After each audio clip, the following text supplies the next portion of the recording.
Alessandra. Agora o papo agora. Tá na live você, Alessandra? Tô falando com ela aqui no... Jaqueline já entrou? Oi, Já. Jaqueline, amiga. E aí, Linda, de tudo bem? pérolas, adoro, tudo bem. Cadê a doutora Alessandra? Lista ela pra mim aí nos grupos aí, Cadê meninas. ela? Deve estar entrando aí daqui a pouco. Tudo bem com você, Eu tô Jaqueline? bem, e vocês? Ai, que Tudo bom? saudade de você já de novo, gente. Tudo bom, gente? Para quem não conhece, a doutora Jaqueline é minha psiquiatra, tá? Minha médica, do meu filho Aham. também. Há quase 10 anos, tá? Ela cuida de mim. Ela é psiquiatra em Londrina. Já posso fazer? Eu mesma apresento a mulher, ó. É, Ela é já é psiquiatra em mais Londrina. fácil. Ela é psiquiatra em Londrina, faz o tratamento integrativo da vida toda, nutróloga, homeopata, uma pessoa maravilhosa, minha amiga do coração, que tá sempre aqui junto comigo, irmã de alma. Fale um pouco de você, que eu já falei quase tudo, Jaqueline. Vixe, Maria, mas agora você já falou tudo, tá bom. Fala Bom, pra gente. primeiro, vamos agradecer, né, essa oportunidade hoje de estar aqui, né? Um time tão ilustre, Ah, sempre. maravilhosa. E eu sempre tenho só a agradecer, né, por a gente poder estar conversando sempre sobre esse tema que mexe tanto, né, com a gente. E eu acho que, como as meninas estavam falando, né? A Bruna falou muito Alice. sabiamente aí. Ah lá, Alessandra. Tudo bom, Ale? Neuropediatra. Boa Então, você vê Boa agora que noite. noite. agora eu tô no meio das duas aqui, a psiquiatra e a Agora é a galera do neuropediatra. cérebro. Acabei de É. bater nas duas especialidades agora há pouco. Falando mal da gente. Mas tava aqui ouvindo, não sou Olha eu, não. só, olha só. Vai, Jaqueline, vai, me defende aí também. Se defender, né? Não, então, o que eu estava dizendo é que eu acho que é sempre uma grande oportunidade. A gente está aqui, né, para falar um pouco sobre esse assunto e da forma como a gente observa, que a gente aborda, e realmente é um ministério, é um sacerdócio, né? É igual você falou, não dá para desistir, né? Não dá para eu largar para lá, porque eu consegui muitos méritos durante toda essa trajetória. No caso seu, igual com meu filho, mas com os pacientes também, porque a gente sabe que tem muita gente ainda que precisa, né? Ouvir isso que parece que para a gente está tão batido, está tão Sim, cansado de falar sobre comida, intestino, vitamina, não etc., tá, não. exames, né? Como vocês estavam falando. E, na verdade, tem muita gente que ainda não sabe, né? Não tem essa informação. Então, eu acho que nesse dia hoje, do Dia do Autismo, e nesse mês todo, conscientizar sobre isso é algo que a gente nunca vai cansar de fazer. Então, eu penso que é super importante a gente estar por aqui, né? A minha trajetória vem desde um adoecimento meu, adoecimento de filho, adoecimento que faz com que empurra, né? Joga a gente para o abismo e aí a gente se vê lá no meio sem saber o que fazer e é ali que começa a entender que a medicina que a gente fazia estava errada, né? E que a gente não era médico ainda de Ai, verdade. Hoje eu não gosto de falar que eu sou médica integrativa, eu sou médica de verdade. Eu acho que é isso. arrasou. Eu acho que esse negócio ficar separando, né? A gente tem que unir, na verdade. Então, o que a gente faz é buscar a causa, buscar o que é que está acontecendo, por que está Respostas. acontecendo.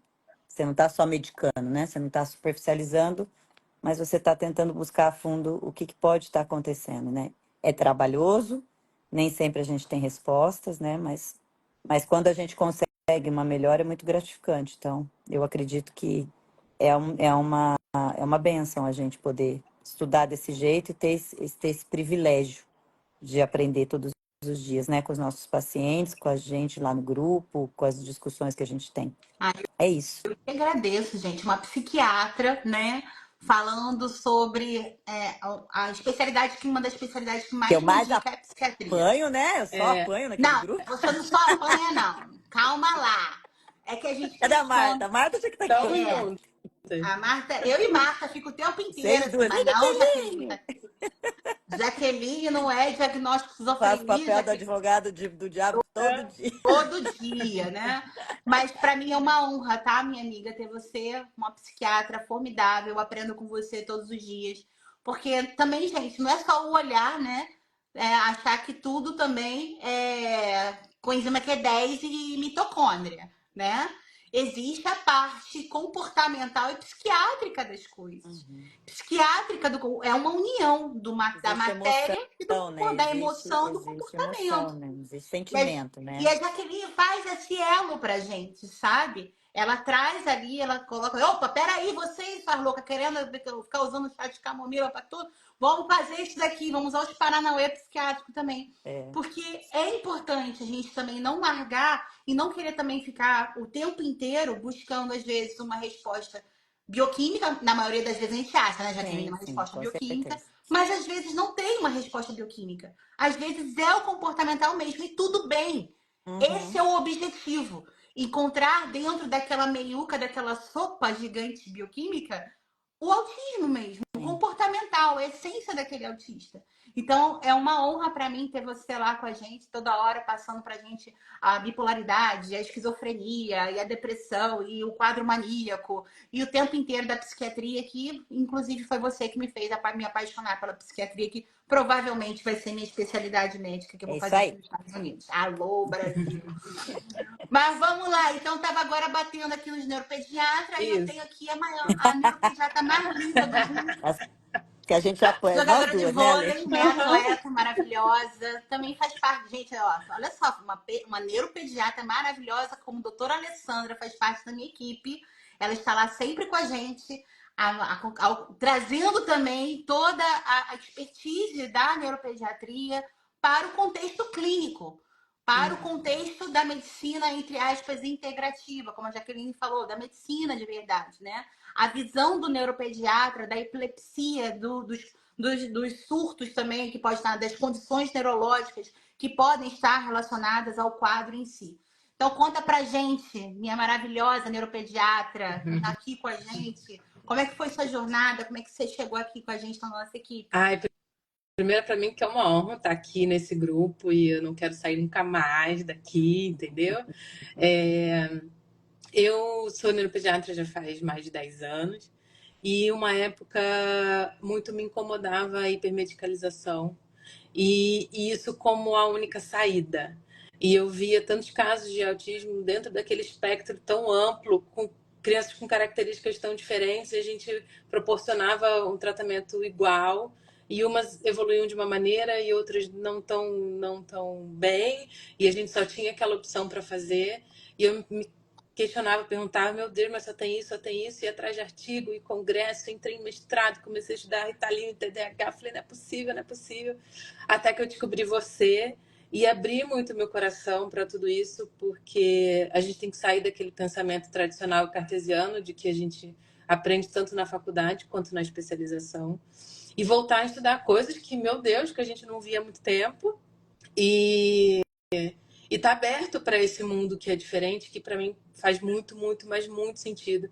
Porque eu sempre imaginei que o autismo, a gente ia conseguir subdividir em outras categorias, que não só colocar tudo dentro do autismo, e a explicação da comorbidade, né, veio dos perfis, veio muito a calhar com tudo isso que eu pensava.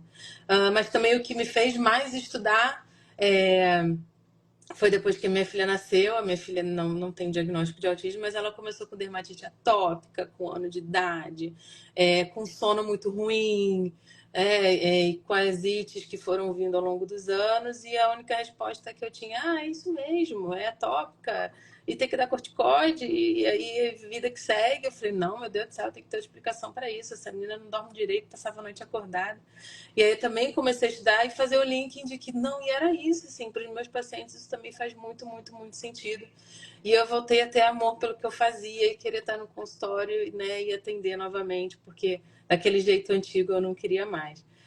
Mas também, assim, não que eu não use mais medicamentos, né, meu arsenal é um pouco menor do que da psiquiatria, mas hoje eu consigo encaixá-los muito bem, né? Ou no momento muito agudo, que eu estou precisando muito daquela medicação porque a situação está bem complicada, ou depois em que a gente já fez tudo, o paciente está muito bem controlado, mas ele realmente vai precisar da medicação, né? E não sendo a primeira estratégia única para todo mundo. Então, investigar, avaliar, fazer exames, né? Isso é por onde eu começo hoje a minha investigação. Arrasou. E para mim é uma honra ter duas profissionais tão maravilhosas comigo, né? Contribuindo tanto ali com todo o conhecimento que vocês têm, nas nossas discussões. Eu aprendo demais com vocês também. É uma troca muito rica e eu quero ter vocês sempre comigo junto também. Mas vamos lá, eu quero saber das duas, né? Quais são as principais comorbidades ou diagnósticos? Primeiro, comorbidades que vocês veem nos autistas que chegam para vocês, ou será que são autistas mesmo? E quais são os principais diagnósticos diferenciais que vocês acabam fazendo? Eu posso tossir. Desculpa. Quais são os Imagina. principais diagnósticos diferenciais que vocês acabam fazendo? Começa aí, Jaque. Na psiquiatria, o que você mais vê de comorbidade no autista? Ai, na verdade, assim, a gente tem muito questionamento em relação a ter um TDAH junto, né? Isso é uma coisa que sempre está acompanhando e que eu particularmente questiono bastante, porque qualquer criança desatenta já é colocada como TDAH. TDAH, né? Então, assim, o que para mim, na verdade, é mais um sintoma do próprio autismo, entendeu? Do que uma outra comorbidade associada, porque realmente uma criança inflamada, neuroinflamada, né, vai ser dispersa, ué, não tem, ou inquieta, ou com um foco Concordo. muito baixo, né, um foco muito curto. Então, assim, é um questionamento que vem muito dos terapeutas. Ah, será que não é bom colocar uma É. Ritalina porque Aí ele vem a não para Ritalina para quieto? acordar e a Risperidona para dormir, né? Isso. Ah, é porque não, porque ele não se Não para concentra, na porque na terapia. terapia ele fica muito pouco tempo. Então, é um questionamento que eu escuto muito e que eu questiono bastante, porque milagrosamente esse TDAH melhora quando você desinflama essa criança, né? Então, que Não é? TDAH era esse, né? Então, TDAH assim, é um transtorno de neurodesenvolvimento, nasceu, é, deveria melhorar com tirando a teórica, inflamação. tem criança que realmente tem uma resposta se você usar, né, um psicoestimulante, alguma coisa assim, mas aí é um outro perfil, né? Então, assim, eu acho que você tem que limpar o terreno primeiro antes de pensar numa comorbidade. E pensando nesse conceito, eu acho que todas as outras comorbidades que estão associadas à ansiedade, ao próprio quadro depressivo, que nas crianças é diferente do adulto, que ele se manifesta com muito mais irritabilidade, com muito mais eh, mudança brusca de comportamento, instabilidade do humor. Então, são sintomas assim que não é aquele estado emocional rebaixado, como a gente vê no adulto, né? Então é diferente na criança. E muitas das vezes a gente tem esses sintomas associados, mas você não tem o diagnóstico da depressão ou da ansiedade, enfim, das outras alterações juntas, né? Então, mas são sintomas que eu percebo que caminham muito nesse perfil de criança, né? E, obviamente, as questões clínicas, né? Que daí a gente sai um pouco do escopo da psiquiatria e vai para a questão física, orgânica mesmo, né? A gente estava falando até esses dias, né? Essas alterações que eles têm muito de alergia, né?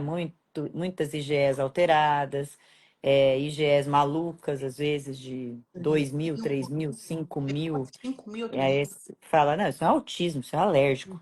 Caramba, né? Que autismo é esse, né? Tem que... Não que não seja, né? Acho que as coisas caminham juntas, mas...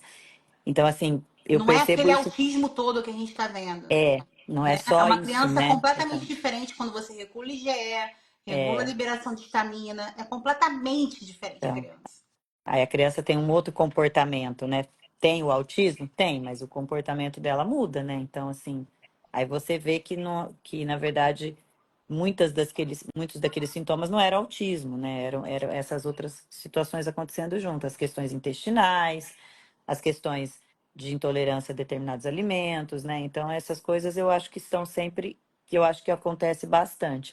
Uma situação que eu vejo muito também, que tem muitos sintomas junto, é os sintomas da linha de toque, né? Sintomas obsessivos, tiques, né? Essas estereotipias mais estruturadinhas, que você percebe que são mais ritualísticas, assim, mais rituaizinhos mesmo, que tem a ver com questões obsessivas, tal. Então, mas aí também tem que estar muito ligado e investigado na questão que vocês estavam falando anteriormente da Encefalite. encefalite, né? Então não dá para a gente não investigar encefalite nesse público. Então eu penso que às vezes pode acontecer sim, de você não ter, mas a grande maioria tem esses sintomas e a origem nesse público geralmente está ligada à encefalite, né? Então não dá para a gente só tratar da forma convencional um toque sem pensar nisso também, né? Então, essas que eu vejo que seriam as mais comuns, né, na minha prática.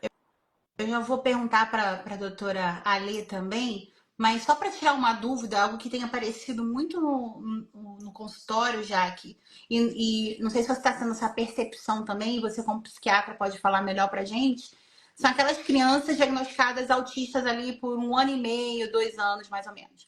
A criança vem evoluindo, vamos supor que ninguém fez investigação, vamos supor não, a grande maioria dos casos é isso que acontece mesmo, ninguém investiga porcaria nenhuma. A criança vai evoluindo, né? As doenças crônicas de base vão evoluindo, vão se agravando na base do sintoma. E aí, quando a criança vai ficando cada vez mais agressiva, cada vez mais dispersa, autolesiva, sem dormir, agredindo todo mundo dentro de casa, aí o médico não sabe mais o que fazer, encaminha para o psiquiatra. Até pula para o neuropediatra, não vai mais, vai para o psiquiatra logo. E aí Psiquiatra eu logo. vejo um diagnóstico cada vez mais precoce desses autistas com comorbidades empilhadas, graves, de esquizofrenia infantil. Você Sim. tem visto isso com muita frequência? Eu tenho visto, gente, eu não vi esquizofrenia infantil assim como eu tô vendo cada vez mais atualmente. Toda hora, toda semana tem uma esquizofrenia infantil pra gente atender. Acho que a Lê vai falar, você quer falar? Não, pode falar, Ah, eu vou vou fazer perguntar o. Não, pra ela daqui a pouco. É. tá. Então tá. É Na tu mesmo, verdade, esquizofrenia, é você, eu Jaqueline.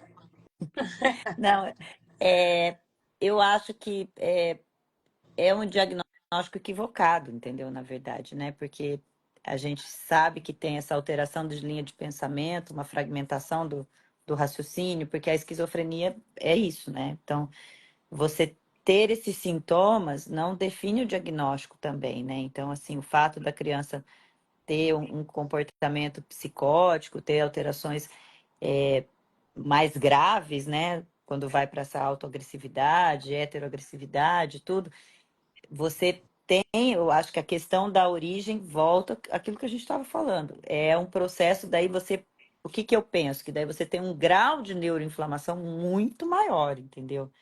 Que aí esse autista está pisando num sintoma psicótico, num limiar ali, né, para entrar nesse outro diagnóstico, mas por conta de um quadro que está muito mais grave e muito mais alterado, né? Inclusive do que a gente tem visto ultimamente com os nossos pacientes, né? A questão hormonal, essa questão do eixo endócrino, todas essas coisas que nós estamos estudando e pensando em adrenal, em cortisol, em tudo isso, né? Então, eu não acredito nesse diagnóstico. Eu acho que esse tem que ser o último, não que ele não Existe, exista, né? Mas né? é muito Existe. raro Não pra é tão aparecer do comum. jeito que tá aparecendo, né? Não, eu Também acho tá que vendo aí isso é também, por. Alessandra? Cada vez mais. Sim. Sim. Nossa. Parece que é assim, não sei mais o que que é, tô largando de mão, vai começar a entrar no Aldol intramuscular e tome aí esquizofrenia para me liberar para fazer Aldol nas crianças. É isso mesmo que É tá para você justificar o tratamento, né? É para Sim. você justificar uma medicação em alta dose, para você poder pesar na mão no tratamento, entendeu? Porque quando você vai para um diagnóstico desse, como ele tem uma carga emocional e pesada, muito mais pesada, muito mais, que envolve muito mais o sentimento, né? Tanto Até mesmo familiar, estereótipos, né? os estereótipos, a questão da família, tudo isso, sabe? Então, isso facilita, né, para o profissional, você E já vem num poder acúmulo de muitas exagerar. medicações, Sim. né? Já vem testando, já fez uma, já fez Isso outra, é já outro fez 500 ponto. combinações e aí No não, né, não tem troca-troca do mais que. remédio, né? A gente viu agora nessa última mentoria, você não estava, Lê, mas foi um caso de esquizofrenia também. E, e você pode ver na linha do tempo que veio olanzapina, aí veio depois era lá tudo, era mais o que, Jaqueline? Ai, nem Veio vou lembrar, mas um até monte de chegou ao dó medicação, intramuscular de aí veio um depósito, Aldol, do né? nada, assim, um Aldol Assim, entra mas um muscular. samba do crioulo Aí doido eu das tomei um medicações, susto entendeu? assim, gente. Do nada, um Aldol, uma esquizofrenia infantil no E garoto, aí, mais assim. de um antipsicótico, eles ambos em doses Em dose altas, alta. entendeu? Coisa que daí, metabolicamente, para essa Não criança é também muito bom. ruim, né? Então, assim, ganho de peso, um monte de coisa que a gente começa a ter outras comorbidades que interferem demais da conta. Então, realmente, assim, você percebe que o médico ali, quem estava acompanhando, estava perdido. Perdidinho. Não sabe o que Eu fico estava até. fazendo. Eu não sei se eu fico com pena e raiva ao mesmo tempo do médico, entendeu? Médico, porque isso, na minha opinião, é uma falta. Pô, tem que perguntar, o que tá acontecendo, né? E ao Hum. mesmo tempo, porque eu sei, nenhum médico, gente, a grande maioria dos médicos, acredito eu, não quer fazer essas papagaiadas, sabe? Não, não, Entra no não. mecanicismo da É. medicina que ele aprendeu. E Não até são porque é pessoas ruins, ruim, entendeu? né? É Hã? ruim pra gente. Você raciocinar em cima de um caso desse, quando você está com muita medicação, é muito É muito ruim. difícil. É É difícil pra difícil pra gente, gente que entendeu? desenha o caso. Uhum. Imagina pro médico que tá Para ali quem está recebendo um monte de atendendo, aí papel. chega ali, ai, como é que ficou? Ah, ficou assim. Mas daí o É. que aconteceu? Ah, daí passou. Hoje mesmo eu atendi no consultório uma menina que é assim, um caso, uma adolescente que é um caso bem complexo, assim, que está bem ainda polimedicada, um caso difícil, sabe? Porque também tem isso, né? Tem um outro lado que a gente quer fazer as coisas também, e muitas vezes Não consegue. eu não tenho esse suporte, entendeu? De mudança de Exatamente. alimentação, um caso muito grave, um transtorno de personalidade associado. Aí você pega uma adolescente com transtorno de personalidade grave, você não consegue enfiar Tirar um dieta medicamento. muitas vezes. Não consegue tirar um Entendeu? remédio. Então, assim, e a mãe no desespero, e assim, é uma mãe que você percebe que quer fazer as coisas, mas ela sozinha também não dá Não faz. conta, né? É difícil. Então, assim, tem casos que, exatamente isso, a menina toma 2, 3, 4 remédios e eu fico ali, E numa agonia, agora? querendo ajudar e querendo Mas aí mexer eu um vou trazer para um pouco. ponto também, Jaqueline. O erro também começou lá atrás também, né? Sim, com Sim. Lá certeza, atrás, com na certeza. evolução, lá atrás no pediatra que não viu Que os não primeiros vi, sinais. o que deixou chegar onde ela chegou, com certeza isso é claro, né? Mas assim, Uhum. aí quando chega pra gente nesse ponto, a gente fica Já num tá. desespero também. Eu tô tentando, pelo menos, deixar ela um pouco mais estável Para para começar eu a poder transitar. fazer alguma coisa, para eu poder pensar numa vitamina, para eu poder, sabe, Uhum. ajudar de alguma outra maneira, e quem sabe daí discutir com ela quando ela estiver num nível de equilíbrio um pouco melhor, uma questão alimentar, uma questão desse aspecto, porque como essa menina está hoje, eu não consigo, Não é? não consigo. Então, quimicamente para a gente, bioquimicamente falando, é Uhum. muito ruim, entendeu? Farmacologicamente. Eu fiquei olhando para aquele monte de remédio e falei, minha nossa, o que eu tenho que pensar aqui? Como que eu faço para causar menos dano, sabe? Uhum. Então, é muito difícil isso. E ao mesmo É. tempo chega aí os pacientes para a doutora Lê, né, doutora Lê? Uhum. Neuropediatra, na maioria das vezes, a criança diagnosticada autista, ela não vai para a Jaqueline, ela vai para o neuropediatra, Primeiro. Uhum. né? Vai para o Uhum. neuropediatra primeiro, e aí eu vejo, infelizmente, também, tá? Você sabe, respeito muito a especialidade também, mas na maioria das vezes eu vejo muitos médicos também perdidos sobre o que fazer. Pede uma ressonância, e pede uma eletro de 30 horas, né? Aí vem umas ondinhas meio xexelenta, não faz nada. Aí vai pedir uma avaliação genética completa, mas um hemograma não é pedido. Uhum. Não. O que você observa assim, na sua prática, Lê, agora, vindo até de outros neuropediatras, chegando para você as Uhum. crianças? As comorbidades, os diagnósticos diferenciais e os erros que poderiam ser evitados. É. Acabam acontecendo assim dois pontos. Então, às vezes, aquelas crianças que vêm para início de diagnóstico, na idade de 2, 2 anos e meio, 3, então que vieram do pediatra, então aí começando tudo isso, as crianças já com diagnóstico clássico, mas quando você vai ver alteração, às vezes em exame de sangue, histórico, você ainda consegue identificar, tem uma, duas comorbidades no máximo ali, e aí você já começa a intervenção e essa criança, muitas vezes, ao longo do tempo, ela vai Aí é a glória, melhorando. né? Dá a sorte de cair na doutora Lê. E vai melhorando. E aí tem outras, às vezes, que chegam mais tardiamente, já vinham de um histórico diferente, outro acompanhamento, outros pediatras acompanhando, e vem lá com 5, 6, 7 anos. E aí sim, mais graves, porque eu tenho mais comorbidades nesse momento, já às vezes com já alguma medicação, ou já tiveram feito 2, 3 ou mais. E aí a gente tem que começar uma intervenção que é um pouco mais difícil.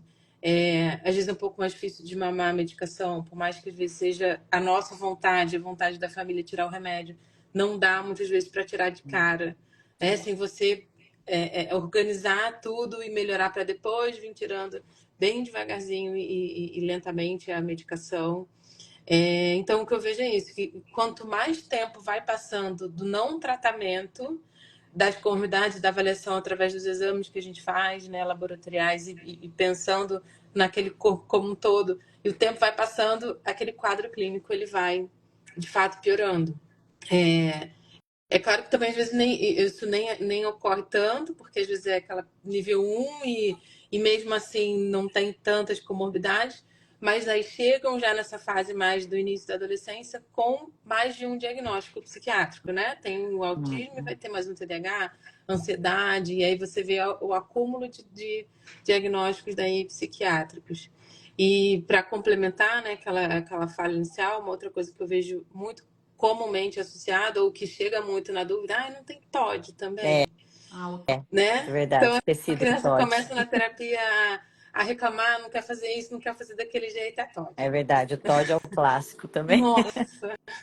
Eu vou falar pra vocês que eu prefiro, às vezes, nem comentar, que a mãe fica braba comigo quando eu falo do diagnóstico de TOD. Mas eu tenho uma bronca do diagnóstico de TOD, né?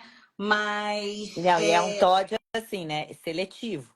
é Esse o que eu TOD acho só em engraçado. casa, É um né? TOD só em casa, ou é um TOD Ou só na na escola, terapia, ou é um TOD só na terapia, entendeu? Não é um TOD todos os lugares. geral, né? Isso é Não é a importantíssimo que a raiz Jacqueline do falou, porque negócio, o né? TOD, assim como pneumonia, né? Ele vai ter que estar presente Em em todos todos os os ambientes. ambientes.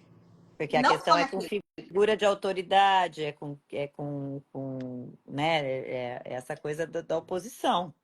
Mas Uhum. eu sou E a opositora, a hora que ação, me convém. e uma definição que eu vi que eu achei muito interessante é que assim, o TOD ele é ação, ele não é reação. Uhum. Então, o TOD ele vai fazer Não é ação, ele Adorei reativo, essa né? não é frase. reativo, né?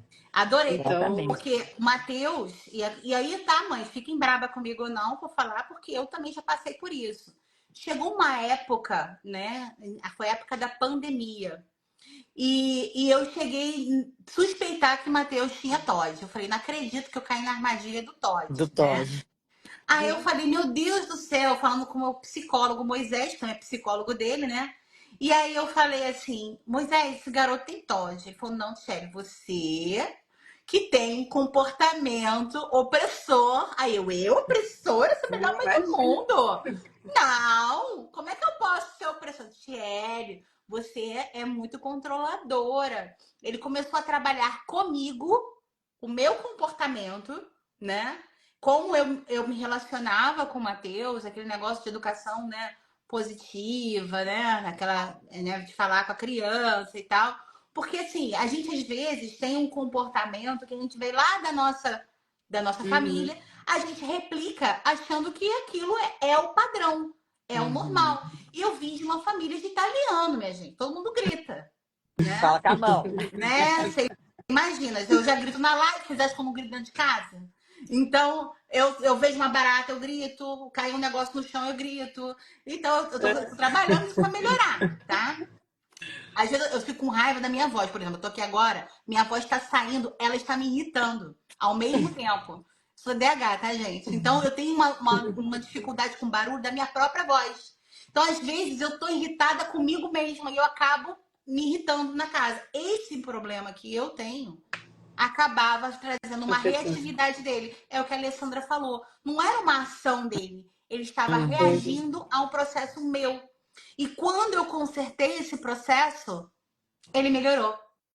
Aí tudo passou. Aí não teve mais nada de TOD. E outro dia eu vi até eu esqueci o nome dele agora, gente, do método CIS. Toda hora eu esqueço o nome do homem. Paulo Qual o Vieira. nome dele? O Paulo Paulo Vieira fez Vieira. um vídeo falando sobre TOD. As TOD. mães foram lá, arrasaram com a vida dele, falando que ele não tinha empatia, que não sei o quê. Aí eu falei no comentário assim, eu acho melhor não comentar, eu não dar minha opinião. Porque tá todo mundo massacrando ele, eu tava bem concordando com ele, né? E aí as mães, fala assim, doutora, elas achando que eu ia concordar Ai, com elas, discordar deles. Eu falei, não, você não vai gostar de ouvir o que eu vou ter pra falar pra já você, viu não. É que melhor eu não fa... Você eu não não vai tô pagando gostar, advogado para não. isso. Você não vai gostar, não. Porque eu entendo elas, porque elas não gostam. Porque lá na época, quando meu psicólogo me deu 2 tapas na cara, eu falei, eu não gostei também do que ele falou pra mim, não. Claro. É chato a gente olhar para o nosso próprio erro, sabe? Uhum. Então, assim, o TOD, ele é ação. É como a Jaqueline falou, é como a Lê falou e a Jaqueline também falou. Presente em todos os ambientes. E há uma confusão atualmente, seja, né, por a criança diz que não quer fazer uma coisa, ela faz birra, não quer fazer, ela se joga no chão porque ela não quer fazer aquele negócio e fala que é TOD. Não é TOD, gente. Isso não é TOD, sabe? Tanto que TOD, ele também pode ser uma característica clínica da própria encefalite autoimune. Mas o de verdade.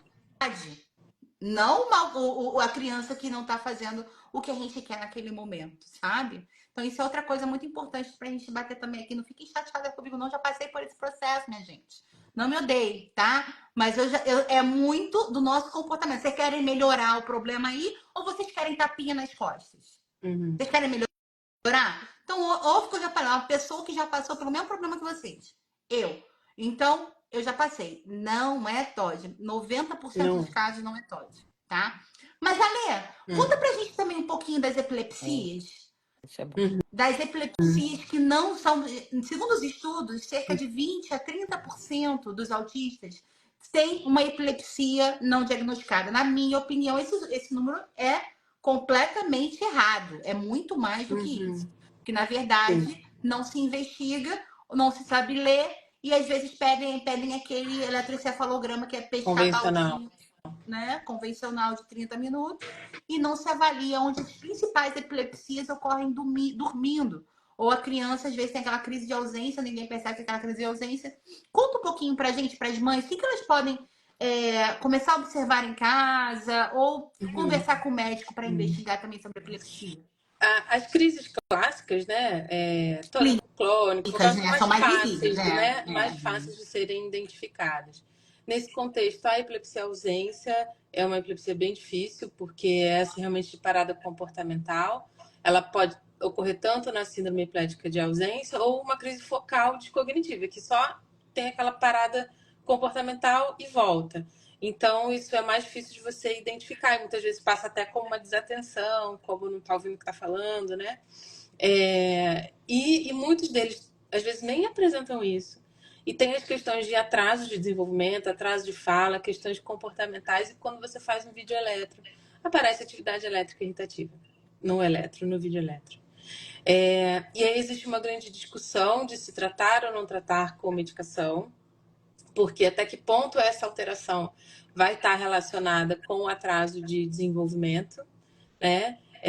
Então, essa é uma coisa que eu vejo com até mais frequência do que as crises mesmo típicas, né? Esse eletro alterado sem uma crise clínica, porém com impacto no desenvolvimento ou no comportamento. As Né? noturnas, principalmente. Quando você faz, na verdade, um vídeo eletro 12 horas noturno, ele faz mais durante o sono. Então, essas ondas epileptiformes, elas são ativadas mais durante o sono. Sim. Então, às vezes, você faz num sono de 30 minutos que você não aprofunda o sono, às vezes você não pega essa atividade. Por isso que, às vezes, esses de 30 minutos são mais...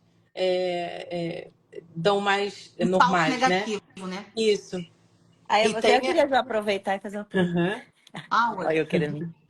Não, é porque a minha dúvida, é até legal perguntar isso para você, Lê, porque se a gente vai fazer nesse paciente uma indução com a medicação para induzir o sono, no caso de fazer um vídeo eletro desse de 12 horas, isso pode atrapalhar o aparecimento dessa...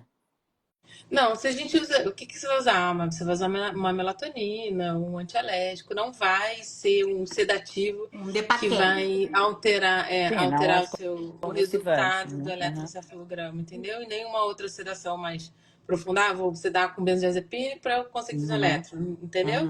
Então, o sono é mais próximo do sono natural, mas você pode ajudar com alguma coisa. E aí eu não vou mascarar, né?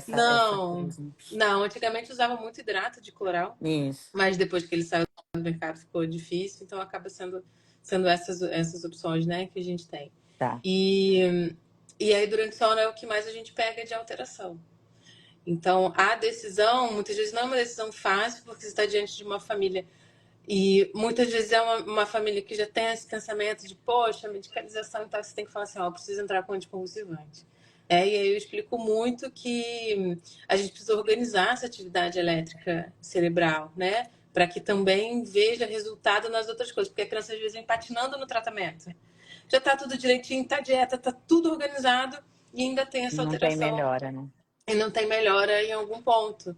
Entende? Ao passo que também eu tenho pacientes que não tinham sintomas de autismo, tinham só atraso de fala, com 2 anos e pouco, e você faz o eletro vem com atividade epileptiforme focal. E aí você trata essa criança com anticonvulsivante e ela melhora. Entendeu? Passa a falar. Sim. Então, é uma discussão porque, né, não tá, tem que tratar. Quando tem crise convulsiva, a clínica sabe que você tem que tratar. Mas esse da alteração do eletro ainda é uma discussão. E hoje o que eu tenho visto de alguns pacientes alguns pacientes que fizeram o MURT com o eletro alterado sem crise clínica conseguiram melhorar o eletro Olha depois que dos ciclos de legal. tratamento. Olha aí o povo do merch, ó. Olha aí, Tatiana, É. fazendo sucesso no Brasil. Parabéns Porque aí. a medicação ela vai ter um controle químico, né, ali naquela sinapse, alterando receptores, canal, neurotransmissor. E às vezes a estimulação ela vai dar um outro tipo de estímulo ali que seja elétrico transcraniano para poder regular, né, aquela Exatamente. atividade que está alterada. Então também é uma possibilidade, né, para além da medicação. E outra coisa que eu sempre observo também nos pacientes com epilepsia ou com onda epileptiforme é quando eu tenho um paciente alérgico, alergia alimentar, né? E aí eu tenho por diversas vias fisiológicas ou antifisiológicas, né? Para alterar esse sono, para alterar essa onda desse eletro também. Vou dar só um exemplo, para ver se você observa isso na sua clínica também. Paciente alérgico, liberação de citocinas inflamatórias, ativação do sistema imunológico, histamina, pá, altera o eletro. Paciente alérgico que come muito carboidrato, faz aumento de glicemia no cérebro, pá, altera a onda epileptiforme. Aí vamos por outra via. Paciente alérgico e também liberando histamina, faz a hipertrofia de adenoide, faz pólipo nasal e faz a apneia obstrutiva do Do sono, sono, hipóxia, as pá, onda hipóxias. epileptiforme. Paciente seletivo, não come direito, tem anemia, deficiência de ferro, deficiência de zinco, síndrome das pernas inquietas, pá, faz onda epileptiforme. Paciente com doença inflamatória intestinal, aumento de TNF-alfa, alteração de vias inflamatórias, pá, onda epileptiforme. Aí quando você trata isso tudo, por isso que eu acho que o CBD ele tem uma ação muito boa nesses pacientes que não têm a crise clínica em si. Tem na crise clínica em si também, né? Boa também. Mas esses pacientes que têm alteração somente de onda, que a gente pega no VEG, e a gente consegue controlar a crise. Claro que eu não tô falando aqui não, tá, gente? Isso é uma das coisas que eu sempre falo demais aqui. O paciente tem que tomar anticonvulsivante, tem que tomar anticonvulsivante. Se o médico falar, vocês ficam aí querendo tomar chá de camomila para epilepsia, isso é risco, tá? A epilepsia, ela frita o cérebro. Uma característica da epilepsia, a criança que aprende hoje, na segunda-feira, desaprende na terça. Porque durante a noite ela teve crise epilética e perdeu todo o aprendizado. Então tem que tomar o remédio. O que eu estou falando aqui é que, paralelamente, com inclusive o trabalho que a doutora Lê faz, Jaqueline, todas as outras médicas e eu também fazemos, a gente faz um trabalho de controle, né, fisiológico daquele paciente, onde nenhuma outra comorbidade possa estar empilhando nos gatilhos das ondas epileptiformes. Você observa isso nesses pacientes Sim, também, Ale? até porque assim, né? A gente vai dizer que como que aquele cérebro fosse o órgão de choque. Então, qualquer alteração que seja da função mitocondrial, que seja deficiência de ferro, que seja a inflamação, vai levar, né, aquele gatilho ali para ele apresentar aquela atividade elétrica normal.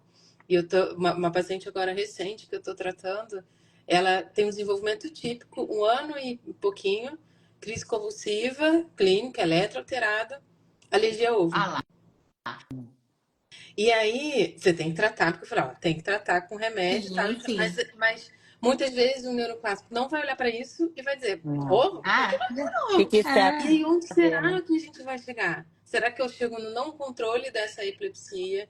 Uma numa dose epilepsia mais menor. fármaco-resistente, que eu tenho que entrar com mais medicação, ou se ela tem uma genética favorável para desenvolver um transtorno de neurodesenvolvimento, é uma criança que vai começar a abrir um quadro mais Arrasou. agudo. Olha só. Então, assim, tem que pensar no contexto todo. Não adianta só olhar uma área ou só tratar com anticonvulsivante e não pensar no resto, porque o gatilho tá lá, né? A porta tá aberta. É a neuroinflamação, né? A porta tá aberta. Então, Uhum. mas tem que medicar, principalmente no caso dessas crises, porque a chance de evolução para estado de mal convulsivo, né? Até para morte súbita em paciente com epilepsia é maior. Então, esse caso precisa do remédio, não tem jeito, né? Sim. Igual A gente aquele vai caso também trazer que você outras trouxe. estratégias, mas precisa. Lembra aquele caso também que você trouxe da bebezinha também? Era um WESC, não era? Um WESC que a gente fez também um tratamento todo integrado. A dose, geralmente esses pacientes, só para vocês entenderem, Corticóide, né? faz um corticóide, uso de corticóide em dose alta.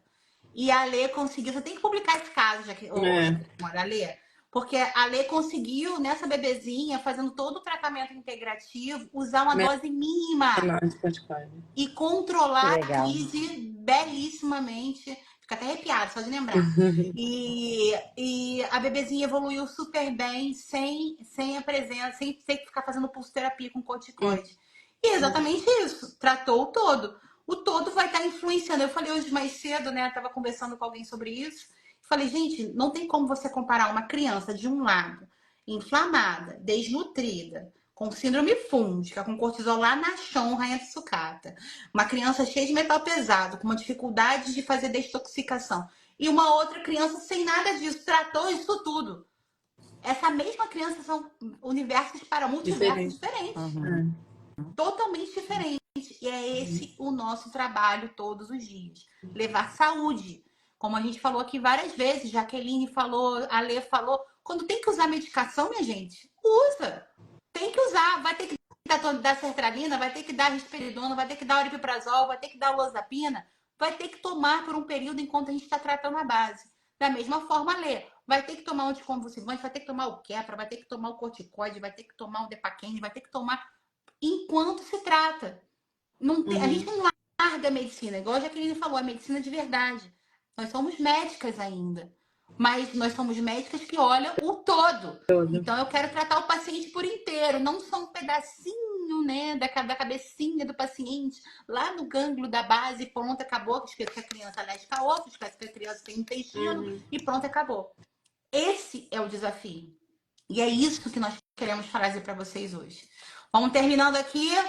Alguém quer falar mais alguma coisa? Vou pedindo já para vocês. Mandem uma mensagem para as mães aí, para elas se inspirarem, para elas não desistirem. Porque as mães sofrem, tadinha. Estão até aqui, até agora lá. Tem um montão de gente até agora aqui olhando a gente, aprendendo com vocês. Meninas, manda uma mensagem aí. Quem começa primeiro? Vai. Já. Vai, Jaqueline. O que eu vejo, que eu falo muito para as mães no meu dia a dia do consultório, é que é claro que toda essa investigação que a gente faz, exames, coleta de exame de sangue, que é estressante, suplementação, várias tomadas ao dia, tem que tomar xarope, tem que cuidar da alimentação e tem dieta. É claro que isso é muito difícil, né?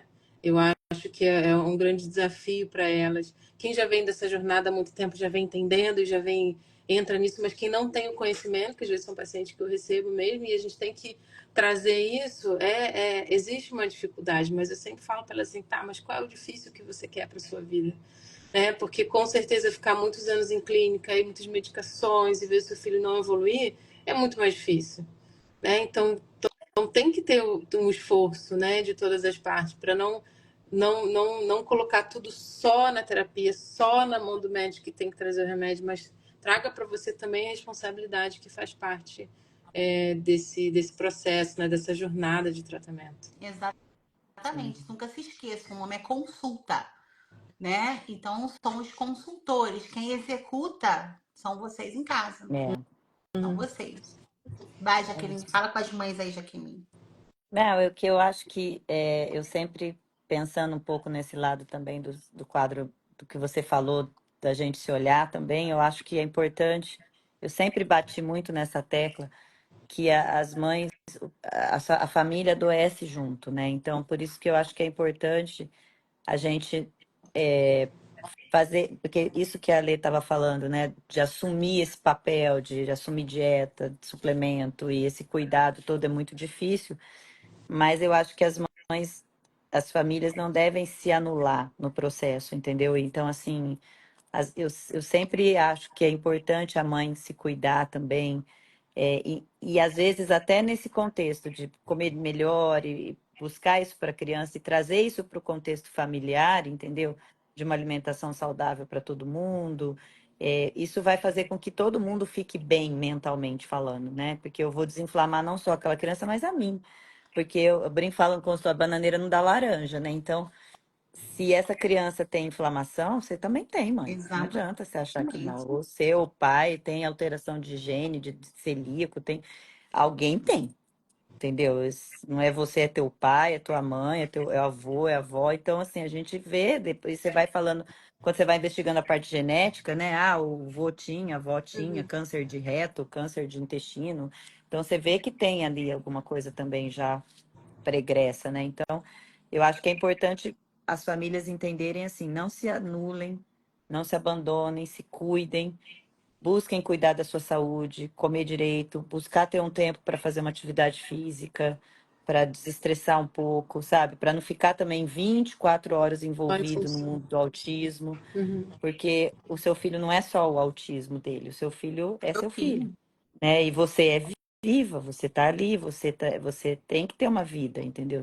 Então eu acho que a gente não pode esquecer isso, porque senão a gente esquece que a gente está vivo, né? Uhum. E eu tenho, eu como mãe, você como mãe, você tem uma missão, cuidar do seu filho, mas você precisa estar bem, porque senão você não vai dar conta de cuidar do seu filho, né? Então, para poder fazer tudo isso que a Lê falou, do pai e da mãe poder cuidar, fazer dieta, suplementar, você precisa estar bem emocionalmente. Então, não se abandonem, não se anulem por conta do que aconteceu do seu pacotinho que você recebeu, né? Então, tem que Exatamente. cuidar, É, mas se cuida. Eu acho que seguro. isso que é importante.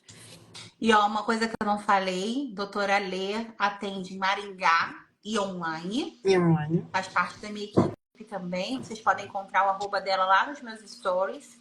Doutora Jaque, ela atende em Londrina e também faz online. E vira e mexe, ela viaja, faz REAC também, tá, gente? É. Então ela vive viajando pelo Brasil No aí, Rio fazendo de REAC. Janeiro. No Rio de Janeiro, fazendo REAC. Então sigam a doutora Jaque também, o arroba dela tá nos meus stories, tá bom? E vocês sabem que nos últimos tempos, não sei se vocês perceberam nos meus posts, que eu tenho colocado algumas poesias minhas, sabe? Eu, desde criança, né, eu queria ser médica, desenhista e poetisa. Então, eu tenho feito algumas poesias. E eu fiz uma poesia para vocês hoje. Eu vou ler antes de terminar hoje aqui. Você posso ler aqui para vocês, rapidinho? Pode, claro. Então, vou Claro. lá, hein? Vamos lá. Então, boa noite, pessoal. Estamos fechando a nossa live. Hoje, no Dia Mundial da Conscientização do Autismo, eu entrego para vocês o meu coração aberto e cheio de gratidão. Vou chorar, claro, né? Se você está aqui agora, nesse exato momento, eu já te considero uma irmã de jornada. Uma dessas mulheres que não desiste, que acorda todos os dias com medo e coragem no mesmo peito, que aprendeu a ser terapeuta, médica, professora, intérprete, tudo por amor ao seu filho, e eu te honro. Esse nosso encontro aqui não é só eu e você. Esse nosso encontro é de vários corações pelo mundo inteiro. É feita de cada lágrima que já secamos sozinhas no banheiro, e eu sei que você já chorou sozinha no banheiro. É cada noite que passamos acordadas ao lado de um corpinho em crise. É cada vitória que só a gente sabe o valor que tem. Então, mãe, eu quero te agradecer por estar aqui comigo hoje. Você está comigo nessa caminhada por quase 10 anos, comentando, mandando mensagem, compartilhando, muitas vezes me dando força, quando nem eu sabia que eu ia aguentar também, porque não é fácil estar aqui todos os dias. Obrigada por ser minha rede, obrigada por vocês estarem aqui, por serem força invisível, tá? Minha irmã de alma. Eu já te peço com todo carinho e amor. Compartilhe essa live com outra mãe que também não possa estar se sentindo sozinha hoje. Encaminha para aquela mulher que está vivendo a primeira crise, o seu primeiro diagnóstico, o seu primeiro silêncio da voz do filho que nunca vem. Vamos ser rede, vamos ser abrigo, vamos ser voz para quem ainda está aprendendo a falar, com ou sem palavras. Hoje é dia da gente vestir azul, sim, mas acima de tudo, é dia de ser profundo, intenso e verdadeiro. É dia da gente conscientizar, acolher e tocar todos os corações. Se você está aqui, é porque você faz parte disso. Então, muito obrigada por ficar aqui comigo até agora, por comentar, por compartilhar. Hoje, mais do que nunca, nós somos uma só. Sejam todas bem-vindas e muito obrigada por todo mundo que participou aqui comigo hoje.